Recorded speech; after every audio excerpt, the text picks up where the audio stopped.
திருச்சிற்றம்பலம்.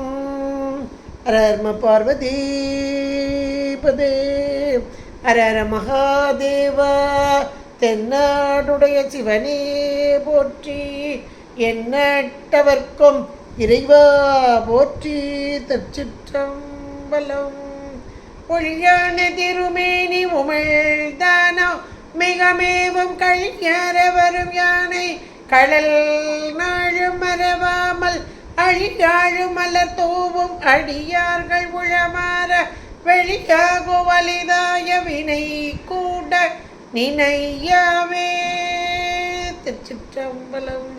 தில்லை குத்தபெருமான் திருவடிகளை சிறமேற்கொண்டு குருமகா சன்னிதானங்கள் பொற்பாதம் பணிந்து அடியபெரு பெருமக்கள் பொற்பாதம் பணிந்து இன்றைய அபிராமி அந்தாதி சிந்தனையிலே நமக்கெல்லாம் அம்மையுடைய பெருமைகளை எல்லாம் எடுத்து கூறுவதற்கு குருவருளும் திருவருளும் இங்கே அருமையாக கூட்டி வைத்திருக்கிறது.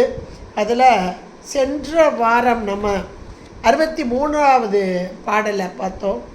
தேரும்படி சில ஏதும் காட்டி முன் செல் கதிக்கு கூறும் பொருள் குன்றில் கொட்டும் தறி குறிக்கும் சமய மாறும் தலைவி இவளாய் இருப்பது அறிந்திருந்தும் வேறு சமயம் உண்டு என்று கொண்டாடிய வீணருக்கே என்பதாக அருமையாக சொன்னார். அதாவது ஒரு குன்று, ஒரு மலை, அதில் ஒரு மரத்தால் செஞ்ச ஒரு ஆப்பு, அதை அடித்தா என்னாகும், உள்ளேயே போகாது, எந்த ஒரு பயனும் இல்லை.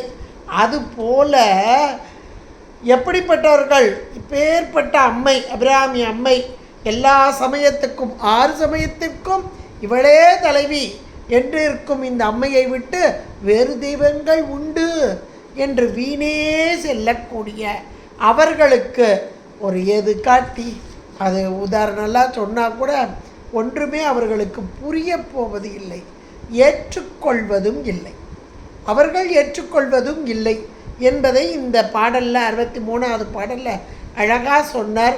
இப்போ அடுத்த பாடல் 64வது பாடல் இதை ஒட்டியே, அதாவது அந்தாதி பாடல் என்றாலே சொல்லளவில் மட்டுமல்ல பொருளளவிலும் அங்கே ஒத்து அந்தத்திலிருந்து ஆதி, அந்தத்திலிருந்து ஆதியாக வரக்கூடியது. இங்கே இந்த கருத்தை ஒட்டியே அடுத்த பாடல் வந்து பாருங்க. வீணே பலிக்க அவர் தெய்வங்கள் பால் சென்று மிக்க அன்பு பூணேன், உனக்கு அன்பு பூண்டு கொண்டேன், நின் புகழ்ச்சி அன்றி பேணேன், ஒரு பொழுதும் திருமேனி பிரகாசம் அன்றி காணேன், இரு நிலமும் திசை 4 ககனமுமே என்பது அழகாக சொல்கிறார். இந்த உலகத்தில் நம்முடைய வழிபாடுகள் எல்லாரும் ஒரே மாதிரி வழிபாடை ஏற்றுக்கொள்வதில்லை. ஒவ்வொருவரும் ஒவ்வொரு விதமான வழிபாடுகள், இன்னும் சொல்லப்போனால் ஒவ்வொரு விதமான தெய்வ வழிபாடு என்று கூட. அது போன பாட்டிலேயே நம்ம 6 சமயமாக பார்த்தோம். ஆனால் 6 சமயத்துக்கும் இவளே தலைவி என்றும் பார்த்தோம். ஆனாலும் கூட அவரவர் பக்குவ நிலைக்கு ஏற்றார் போல. இது தவறு என்று சொல்வதற்கு இல்லை, படிமுறை என்று தான் சொல்ல வேண்டும். இதுவும் இறைவன் திருவருள்தான். அவர்களுக்கு இந்த படிமுறையை இறைவன் அமைத்து கொடுத்திருக்கிறார். அந்த படிமுறையிலே அவர்கள் அப்படியே வருகிறார். ஆனால் அப்படி படிமுறையில் வர்றது ஒரு பக்கம் இருக்கட்டும், இந்த வழிபாடு எப்படி இருக்கிறது அப்படின்னா, அந்த மூர்த்திகள் அவர்கள் வழிபடக்கூடியது எப்படி இருக்கும் அப்படின்னா, சாத்விகம், ராஜசம், தாமச மூர்த்திகள், இது 3 வகையாக பிரிக்கலாம். இன்றைக்கி நம்ம நிறைய பார்க்கலாம்.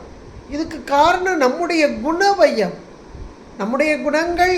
இப்போ ஆன்மாக்களுடைய குணங்களை முக்குணவயமாக இருக்குது. அப்போ அந்த வழிபாடு அதற்கு தகுந்தாற் போல, யாருடைய பக்குவ நிலை எப்படி இருக்கோ அதற்கு தகுந்தாற் போல அந்த வழிபாடும் அங்கே இருக்கிறது. அப்போ இந்த முக்குணமயமான வழிபாடு எதை நோக்கி செலுத்தும் என்றால், முழுக்க முழுக்க காமிய பலன், ஒன்றை வேண்டி செய்வது. இன்றைக்கி நீங்கள் கோயிலில் பார்த்தா சாமிகிட்ட நம்ம பேரம் பேசுகிறது நிறையா. நல்ல ஒரு பக்குவம் பெற்ற ஆன்மாக்கள் அந்த வேலையை செய்ய மாட்டாங்க. சாமி எனக்கு கொடுத்தாருன்னா எனக்கு அவருக்கு நான் இவ்வளோ உண்டியல் போடுறேன், இவ்வளவு செய்கிறேன், இன்னும் தலையில் முடி எடுக்கிறேன், இதெல்லாம் காமிய பலன் தான். இது இன்றைக்கு வந்ததில்லை, என்றையிலிருந்தோ நடந்து கொண்டது. நீங்கள் அசுரர் கூட்டங்களையெல்லாம் எடுத்துக்கிட்டிங்கன்னா சூரபத்மன், ராவணன், இது போன்ற அசுரர்கள் இவர்களும் தவம் செய்தார்கள், இறை வழிபாடு செய்தார்கள். இன்னும் சொல்லப்போனால் அப்போ அவர்களுடைய வழிபாடு எப்படி இருந்தது அப்படின்னா இப்படிப்பட்ட ஒரு வழிபாடாக, காமிய வழிபாடு என்று சொல்லக்கூடியதாக. இந்த காமிய வழிபாட்டில் அவர்கள் அப்படியே உடம்பையே வெட்டி வெட்டி போட்டார். சூரபத்மன்லாம் அப்படி தான் செய்தான். ஏன்னா அவர்களுக்கு தேவை, எது தேவை? ஏராளமான நாட்கள் வாழ வேண்டும், இன்னும் சொல்லப்போனால் மரணமே வரக்கூடாது என்று தான் கேட்டார் அவர்கள். அப்புறம் இந்த அண்டங்களெல்லாம் ஆள வேண்டும், ஒப்பாரும் மிக்காரும் இல்லாமல் ஆண்டவன். அதாவது இறைவன்ட்டு 1008 அண்டங்கள் இருந்தது பிரபஞ்சத்தில், அதில் 108 அண்டங்களை இவனுக்கு கொடுத்தாராம் சூரபத்மனுக்கு. அப்போ அந்த வழிபாட்டுக்குரிய பலன் என்னன்னா, அவர்கள் எதை கேட்டார்களோ அது கிடைக்கும், கிடைக்காதுன்னு சொல்கிறதுக்கு இல்லை, கிடைக்கும். ஆனால் அத்தனையும் தோன்றி நின்று அழிவது தானே, சில காலம் தானே, யோசிச்சு பாருங்க, சில காலம் தானே. அப்போ நிலைத்தது எது அப்படின்றத நம்ம யோசிக்கணும். நிலைத்த பொருள் எது? இன்னைக்கு பழனி மலைக்கு, பழனி கோவிலுக்கு எல்லாரும் போயிருப்போம், எல்லாருக்கும் தெரியும், முருகப்பெருமானை பற்றி தெரியும். ஆண்டிக்கோலத்திலே நிற்கும் இறைவன் அப்படிமா. நிறைய வீடுகளில் கூட அந்த ஆண்டிக்கோலத்தில் உள்ள படமும் இருக்கும். கோமனாண்டியாக, உடம்பெல்லாம் திருநீற்று பூச்சாக, கையில் வேலோடு நிற்பர். சிலர் கொண்டு வந்து அந்த படத்தை கொண்டு வந்து கோவிலில் போட்டுருவாங்க. நிறைய எங்கள் கோயிலெல்லாம் கொண்டு வந்து வச்சுருக்காங்க. ஐயோ, இந்த படத்தை போய் தெரியாமல் வாங்கிட்டேன், பெரியவங்களாம் திட்டுறாங்க, இது ஆண்டி கோலத்தை பார்த்தா ஆண்டியாக போயிடுவேன் அப்படின்னு. உண்மையிலேயே அந்த ஆண்டிக்கோலம் என்பது இன்றைக்கும் நீங்கள் பழனிக்கு போனால் காலையில் அந்த ஆண்டிக்கோலமான தரிசனம் முருகப்பெருமான ஆண்டிக்கோலத்தில் பார்க்கலாம். சாயங்காலம் போனால் ராஜ கம்பீரத்தில், ராஜ அலங்காரம் என்று சொல்லக்கூடியது, ராஜ அலங்காரம் தான் பார்க்கணும் அப்படின்னு சொல்வாங்க. எதற்காக என்றால் இந்த ராஜ அலங்காரம் என்பது, இப்போ முருகப்பெருமான் நமக்கு எதை கேட்கிறார்? இகபர சௌபாக்கியத்தை தருகிறார். இகத்துக்குரிய சௌக்கியத்தை எல்லாம் யார் எதை கேட்கிறாங்களோ அவங்களுக்கு கிடைக்குது. இகத்துக்குரிய சௌக்கியத்தை கேட்குறவங்களுக்கு இகம், பரத்துக்குரியதை கேட்பவர்களுக்கு பரம். அந்த பரம்தான் மேலான ஆண்டிக்கோலம். மூலப்பண்டாரம் வழங்குகின்றான் வந்து முந்துமினே. அந்த மூலப்பண்டாரம், தனப்பண்டாரம் என்பது கருவூலம், ஞான கருவூலம். அது ஞானமே வடிவான நிலை. அதை நமக்கு புரியணும்னா நூல் உபதேசம், குரு ஆச்சாரியர் வந்தால் தான் நமக்கு புரியும், நமக்கு அது புரியாது. இப்போ அந்த பண்டார கோலம், அதான் பண்டாரம் என்றால் கருவூல, ஞான கருவூலம். அப்போ உயிர்களாகிய நமக்கு எது கிடைக்கணும்? ஞானம் மேம்பட்டு வர வேண்டும். இந்த ஞானம் மேம்பட்டு வர வர வர வர எல்லா நலன்களும் நமக்கு விளையும். இன்னும் சொல்லப்போனால் பிறவி என்ற நோய் நீங்கக்கூடியதாக. அதுக்குத்தான் இந்த அருளாளர்கள் இப்படிப்பட்ட பாடல்களே அழகாக தந்தார்கள்.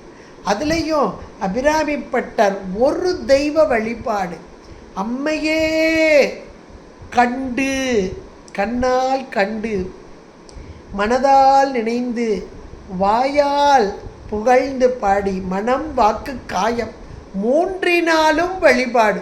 இப்போ இந்த பாட்டு முழுக்க அதுதான். 64வது பாட்டு இந்த 3 கரணங்களாலும் அம்மையை வழிபட்டல். வேறு எந்த தெய்வத்தையும் அவர் நினச்சி கூட பார்க்கல. அதை பார்த்தாலே அம்பாள் தான் தெரியும். அதை மட்டும் என்னங்க, கோவிலுக்கு வரக்கூடிய பெண்கள் அவர்களையெல்லாம் பார்த்தபோது அம்மையே தெரிந்தாள். அப்படியே காலில் விழுந்துடுவாராம், அபிராமி அபிராமி என்று விழுந்து விடுவாராம். அதனால்தான் அவரை பைத்தியம் என்று சொன்னார்கள். பொதுவாக ஒரே நினைவில் இருக்கவங்க, அது எந்த நினைவும் தெரியாது, அவங்களுக்குள்ள என்ன நினைவு, அது பித்து என்று சொல்வார். அப்படிப்பட்ட பித்து கொண்டவர், அம்மையின் மீது பித்து கொண்டவர். அதனால் அவருக்கு பார்க்கிற காட்சியெல்லாம் அம்மையாகவே தெரிந்தது. இந்த அம்மையாக தெரிகிற மாதிரி நம்ம அருளாளர்கள் ஒவ்வொருத்தரையும் நீங்கள் எடுத்து பார்த்தீங்கன்னா நல்லா தெரியும். ஞானசம்பந்த பெருமான் ஒவ்வொரு இடத்துக்கும் போகிறார். பார்க்கிற இயற்கை காட்சிகள் எல்லாம் நமக்கு என்ன தெரியும், அழகான இயற்கையாக தொற்று. ஆகா, இவ்வளோ அழகாக இருக்குது, பூக்கள் அப்படியே பூத்து குலுங்குது அப்படிம்போம். அவருக்கு அது தெரியலை, சிவம் தெரிந்தது முழுக்க. அது இறைவனுடைய திருவருள் தெரிந்தது. அந்த திருவருள் என்பது அன்பு, இறைவனுடைய அந்த கருணை தான் அங்கே தெரிந்தது. தாய்மான சுவாமிகள் இந்த பூசைக்காக பூ பறிக்க செல்கிறார். அந்த பூவை பறிக்கும்போது அப்படியே கையை கொண்டு போகிறாரு, நிறுத்திட்டார். அந்த மலரோடு நீயே என்றார்.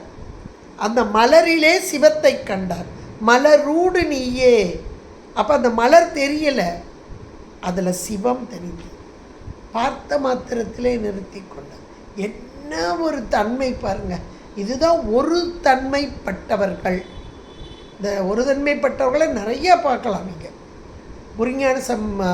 குரு நமச்சிவாயர், குகை நமச்சிவாயரில் இந்த குரு நமச்சிவாயர் அவர் தான் சீடரானா, ஆனால் அவருக்கு தான் குரு நமச்சிவாயன் பேர் வச்சாங்க. குருவை காட்டிலும் மேம்பட்டு நின்னார். நீ செல், ஒரு மரத்தில் 2 மத யானை கட்டுப்படக்கூடாது, 2 பேரும் ஒரே இடத்துல, நீ நல்ல பக்குவம் வாய்ந்துட்ட, சிதம்பரத்துக்கு போ அப்படின்னு சொல்வார். உங்களை விட்டுட்டு நான் போகிறதா, சதா காலமும் என தெளிவு குருமேன் திருமேனி காண்டல், ஒவ்வொரு நாளும் பார்க்கணும் அப்படின்ற நிலையில் இருக்கக்கூடியவர் அவர். உங்களை விட்டுட்டு போகிறதான்றார். அப்போ அவர் ஒரு வார்த்தை சொல்கிறார், நீ சிதம்பரத்துக்கு போ, அங்கே நடராஜ பெருமானை பாரு, அங்கே நடராஜ பெருமான் தெரிந்தால் வந்துரு, நான் தெரிந்தால் அங்கே இருந்து. அப்போ அந்த நடராஜ பெருமானாக தெரிவது இவருடைய குருவாக, என குருவையே மனதிற்குள் அப்படியே வரிந்து வைத்திருக்கிறார். நினைவு, எண்ணங்கள், காட்சி எல்லாம் குரு. அப்போ அங்கே நடராஜ பெருமான் தெரிவாரா? இல்லை, இவர் தான் தெரிவார். ஏன்னா இவருடைய பக்குவத்தை உணர்ந்து அப்படி சொன்னார். இதை போலதான் இந்த அபிராமி பட்டரும் இங்கே இருக்கிறார். அம்மையே நோக்கி கொண்டிருக்கிறார். சதா காலமும் பார்க்கும் காட்சியெல்லாம் அம்மையாகவே தெரிகிறது, பேசும் பேச்செல்லாம் அம்மையாக.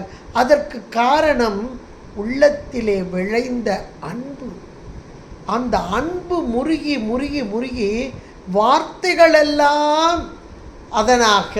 அப்போ உள்ளுக்குள்ளே முதல்ல அன்பு வரணும், அப்புறம் வார்த்தைகளாக வரணும், அப்புறம் வார்த்தைகளாக வந்து இந்த 2 மேம்பட்டு வரும்போது காட்சியெல்லாம் அந்த பொருளாக.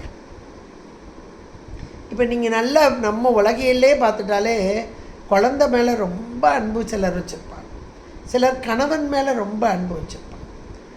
கொஞ்சம் அந்த குழந்தைய விட்டு பிரிய மாட்டாங்க. கொஞ்சம் விட்டு பிரிஞ்சாலும் வேறு குழந்தை அங்கிட்டு வந்தால் நம்ம பிள்ளை மாதிரின்னு ஓடிடுவாங்க. அல்லது பேச்சு பாருங்கள், எந்த பேச்சு பேசிக்கிட்டு இருந்தாலும் அந்த பிள்ளையை பற்றி தான் வந்துடும். 2 வார்த்தை பேசுகிறக்குள்ளே வேறு எதாவது பேசுகிறக்குள்ளே அந்த குழந்தை, என் குழந்தை அப்படி செஞ்சிச்சு, என் குழந்தை இப்படி செஞ்சிச்சு. ஏன்னா உள்ளத்தில் இருக்க அன்பு, அந்த அன்பு தான் அவர்களையே திரும்ப திரும்ப திரும்ப பேச வைத்தல். இதெல்லாம் இயல்பாக நம்ம பார்க்கலாம், சாதாரணமான இயல்பில். இவர்களோ இந்த அபிராமிப்பட்டர் அம்மையிட்ட அன்பு முருகி நிற்கிறார். அதனால் அந்த வார்த்தைகளெல்லாம் அம்மையாகவே வருகிறது. சதாகாலம் கண்டு கொண்டு இருக்கிறார். எதை காண்கிறார்? வெளிக்காட்சிகளெல்லாம் அம்மையாகவே காண்கிறார். இந்த பாட்டு 64வது பாட்டில் அழகாக சொல்கிறார். இங்கே அதில் நமக்கு திருமூல தேவநாயகர் ரொம்ப அழகாக சொல்வார்.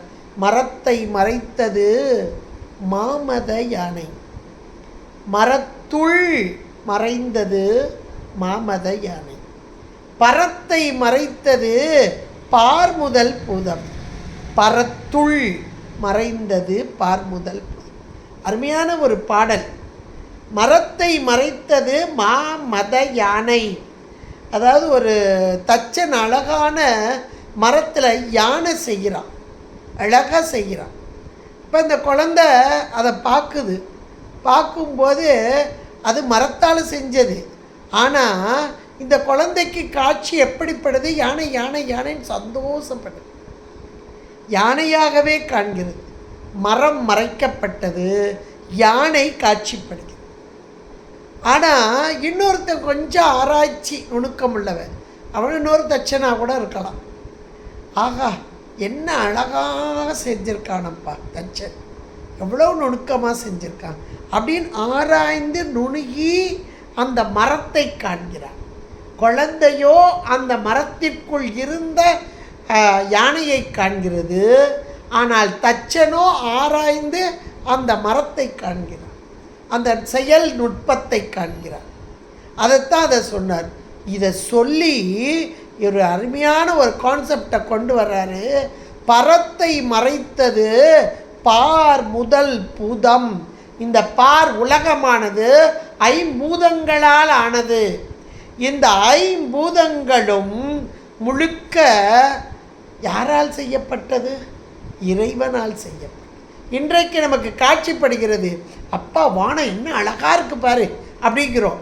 சிவந்த வானமாக இருக்குது, சாயங்கால நேரம் இல்லை காலையில் நேரம் அவ்வளோ அழகாக இருக்குது அப்படிங்கிறோம். கடல் எவ்வளோ அழகாக இருக்குது பாரு அப்படிங்கிறோம். இதெல்லாம் பார்க்குறோம் இல்லையா? உலகத்து அழகையெல்லாம் பார்க்கிறோம். ஆனால் இந்த அழகை தந்த இறைவன் காட்சிப்படுகிறானா? நமக்கு படலை. இந்த இயற்கை தான் காட்சிப்படுகிறது. அதான் பரத்தை, பரம் என்றால் மேலான பரம்பொருள், அவனை மறைத்தது பார் முதல் பூதம். இந்த உலகத்தில் இருக்கக்கூடிய 5 பூதங்கள் அப்படியே இறைவனை மறைத்து நின்றது காட்சி பொருளாக இருக்கிறது. நம் போன்றவர்களுக்கு பரத்துள் மறைந்தது பார் முதல். இப்போ பரத்துக்குள் மறைந்தது என்றால் பக்குவம் பெற்ற ஆன்மாக்களுக்கு இப்போ ஞானசம்பந்த பெருமான், தாய்மான சுவாமிகள், நாவுக்கரச பெருமான் இவங்கெல்லாம் வர்றாங்க. இவர்கள் பார்க்கிறார்கள், ஆகா இந்த பூதம், ஐம்பூதங்களாலான இந்த உலகம், இந்த உலகத்தை தந்த இறைவன் அவன் எங்கே இருக்கிறான்? இதோ வானாகி மண்ணாகி வழியாகி அப்படியே கலந்து நிற்கிறான். அவன் வானத்தையே இறைவனாக பார்த்தார். இதோ இறைவனால் தரப்பட்டது. இறைவன் இங்கே ஆகாயத்திலே அப்படியே கலந்து நிற்கும் காட்சி. இன்றைக்கி பஞ்சபூத தலங்கள்னா அதுதாங்க முழுக்க முழுக்க. அந்த தலத்துக்கு போகும்போது இறைவன் இங்கே இருக்கிறார். ஆகாயம்னா இங்கே மேலையெல்லாம் பார்க்க வேண்டாம், வெளியெல்லாம் எல்லா இடங்களிலும் நிறைந்திருக்கும் இறைவன். இப்படி பார்ப்பவர்கள் தான் இந்த அருளாளர். இதை திருமந்திரம் ரொம்ப அழகாக சொல்லுது. அப்போ இறைவனை காணுதல் ஒருபுறம், இறைவனால் படைக்கப்பட்ட உலகத்தை அனுபவித்தல் ஒருபுறம். அது சிறு குழந்தைத்தனம். நம்மை போன்றவர்கள் நாம் சின்ன குழந்தையை போல தான் இருக்கோம். இறைவன் தெரியல. இறைவன் தெரிந்து விட்டால் பக்குவம் பெற்ற ஆன்மாக்களாக மாறுவோம். நம்மை பக்குவப்படுத்துவதற்குத்தான் இந்த அருளாளர்கள் இவர்கள் கண்டார்கள். எப்படி கண்டார்கள்? இங்கே மனம், வாக்கு, காயம் மூன்றினாலும் வழிபட்டு கண்டார். அந்த வழிபாட்டை இங்கே அழகாக சொல்கிறார் இந்த பாடல் மூலமாக. வீணே பலிக்கவர் தெய்வங்கள் பால் சென்று மிக்க அன்பு பூனேன். ரொம்ப அருமையாக ஒரு வார்த்தை. வீணே பூனேன், முதல்ல அதை எடுத்துக்கணும். உனக்கு பூண்டு கொண்டேன் அப்படி சொல்லணும். வீணே பலிகவர் தெய்வங்கள் பால் சென்று மிக்க அன்பு பூனேன். உனக்கு அன்பு பூண்டு கொண்டேன் இருக்கு இல்லையா? வீணே பூனேன், உனக்கு பூண்டு கொண்டேன். எவ்வளோ அருமையான வார்த்தை பாருங்க. அன்பு என்பது மற்ற எந்த தெய்வங்களிடம் எனக்கு செல்லாது, நான் செலுத்த மாட்டேன். சிறு நெறி சேராமே. மாணிக்கவாசகர் ரொம்ப அழகாக சொல்வார்.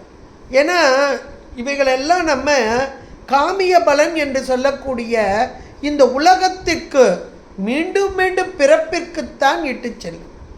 நம்ம எதை வேண்டுறோம்? உலக இன்பம். அந்த தெய்வங்களிடம் உலக இன்பம். உலக இன்பம் என்பது உடலால், மனதால், இந்த பொருளாதாரம், பணம் இதெல்லாம் வேண்டுறோம், எல்லாம் கொடுப்பாங்க.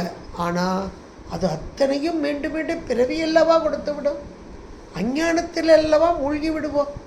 அதனால தான் அவர் சொல்கிறார், வீணே பலிக்கவர் தெய்வங்கள். இந்த பலிக்கவர் தெய்வங்கள் என்பது பலியிடுதல் என்று கூட சொல்லலாம். இன்றைக்கி நிறைய தெய்வங்களுக்கு பலியிடுவார்கள்.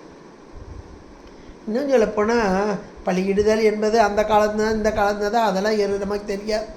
ஆனால் அதெல்லாம் இருக்கட்டும், ஒரு பக்கம் அது அஞ்ஞானம் சொல்லுவாங்க, இல்லை இது எங்கள் வழிமுறை, அதையெல்லாம் நாங்கள் நிறுத்த மாட்டோம். இது இறைவனுடைய திருவருள், அவர்களுக்கு இப்பொழுது இப்படி கூட்டப்பட்டிருக்கு அப்படின்றது. இப்போ நந்தனாருடைய சரித்திரத்தை நீங்கள் எடுத்து பார்த்தீங்கன்னா, அவருக்கு பேரே திரு நாளை போவார். ஏன்னா இந்த குலத்தில் பிறந்து இப்படி வழிபாடு செய்து கொண்டு இப்போது இறைவனால் அவர் முழுக்க முழுக்க முத்தான்மா, நல்ல பக்குவம் பெற்றார்மா. ஆனாலும் இந்த குலத்தில் பிறந்தேனே, இந்த உடம்போடு கூடி இருக்கிறேனே, இந்த உடம்போடு உன்னை காண்பதா, அதனால் நாளைக்கு செல்வேன். நாளைக்கு அந்த உடம்பு, அந்த குலத்தில் பிறந்ததால் அந்த உடம்பு, இந்த உடம்போடு இறைவனை காண செல்வதா என்று தான் நினைத்தார். சாமி யார் எப்படி நினைக்கிறாங்களோ அவர்களுக்கு தகுந்தாற் போல கொடுப்பாராம். அவர்களுடைய எண்ணத்தை நிறைவேற்றுவார். அதன்படி தான் ஒவ்வொரு நாளும் நாளை போவேன் நாளை போவேன். அதனால தான் அவருக்கு இப்போ திருநாளை போவார் அப்படின்னே அவருக்கு பேர். அப்புறம் ஒரு கட்டத்தில் இவரால் அடக்க முடியலை, கிளம்பிட்டார். அங்கே போனாலும் ஊரின் எல்லையில் தான் உட்கார்ந்துருந்தார், ஒதுக்குப்புறத்தில் தான் இருந்தார், உள்ளே போகலை. அப்புறம் அவர் இறைவனே அந்தணர்கள்ட்ட வந்து சொல்லி, எப்பா நந்தனார் வந்திருக்கிறான், உள்ளே வர தயங்குகிறான், அவன் வருவதற்கு ஒரு அக்னி வளர்த்து, ஓமகுண்ட வளர்த்து அதில் இறங்க செய்து அதன் பின்பு பூரண கும்ப மரியாதை கொடுத்து வரவழையுங்கள். சாமியுடைய வாக்கு. அதன்படி தான் அவர்கள் அங்கே அக்னி வளர்த்தார்கள். அக்னியில் மூழ்கி எழுந்தபோது சிவ அந்தணராக வெளிப்பட்டார்.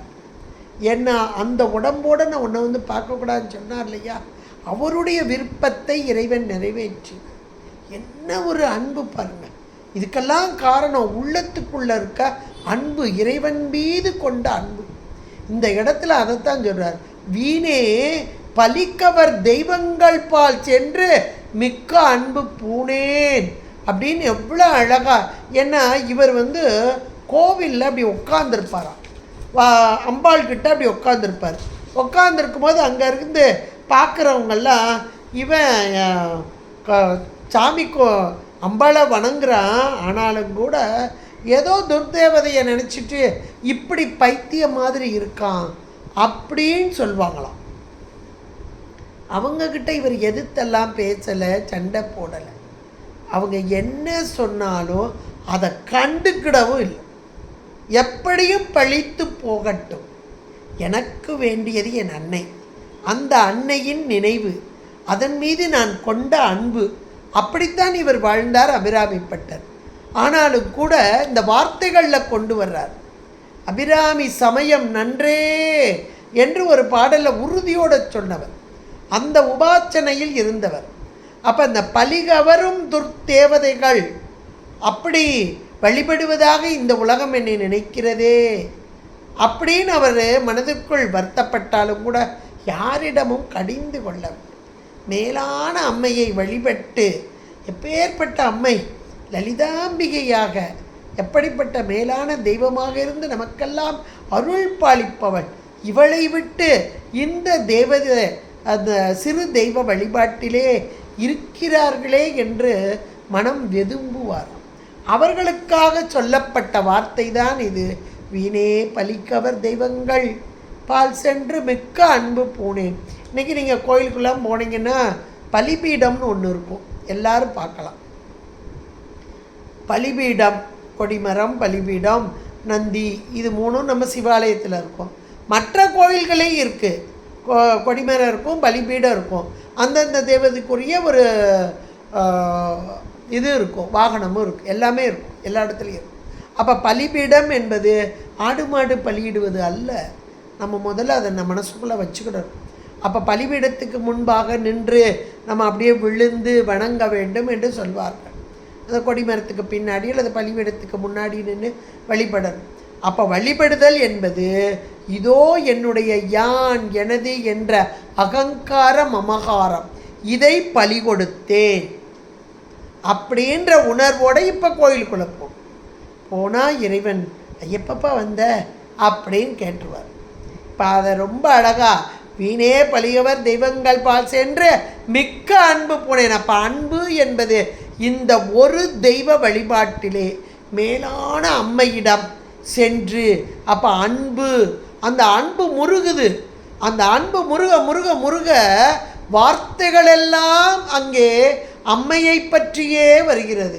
சாதாரண ஒரு தாய் தன் குழந்தை மீது அன்பு கொண்ட போது என் குழந்தை இப்படி செஞ்சிச்சு, என் குழந்தை இப்படி செஞ்சு என்று அப்படியே வாய்வோயாமல் சொல்வா பாருங்க. அப்போ அதுபோல இந்த பக்தர் உள்ளத்திற்குள் அன்பு பூண்டார்.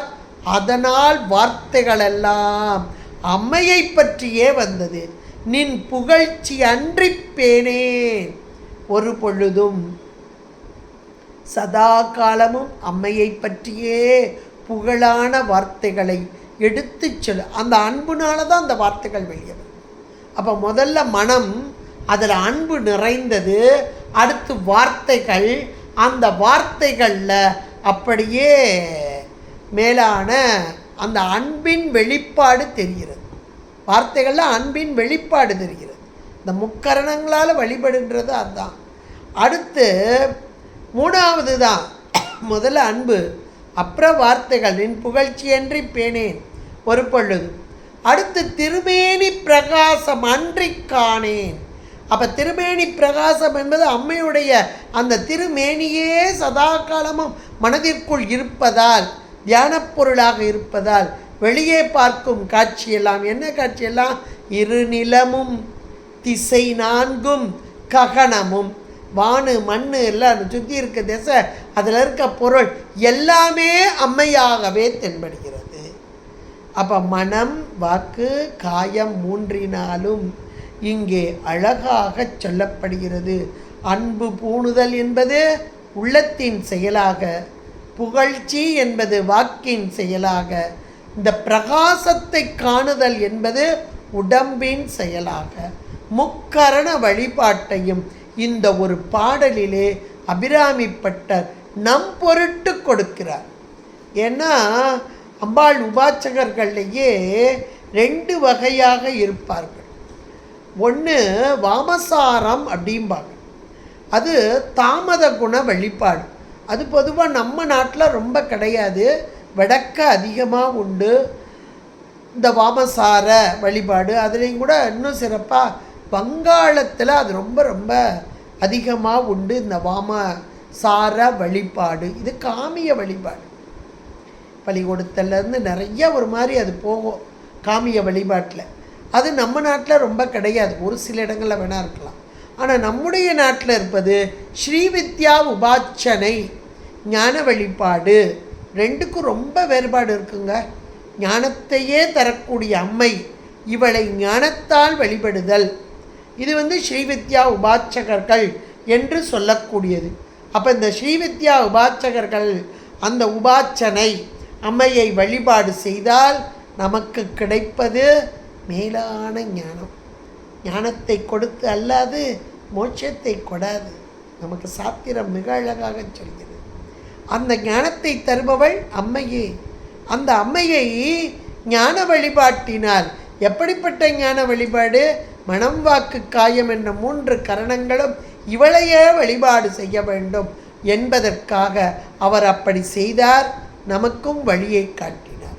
அருமையான இந்த பாடல் மூலமாக வீணே பலிக்கவர் தெய்வங்கள் பால் சென்று மிக்க அன்பு பூணேன், உனக்கு அன்பு பூண்டு கொண்டேன், நின் புகழ்ச்சி அன்றி பேனேன் ஒரு பொழுதும், திருமேனி பிரகாசம் அன்றி காணேன், இருநிலமும் திசை நான்கும் ககனமுமே என்பதாக அருமையான ஒரு பாடல்.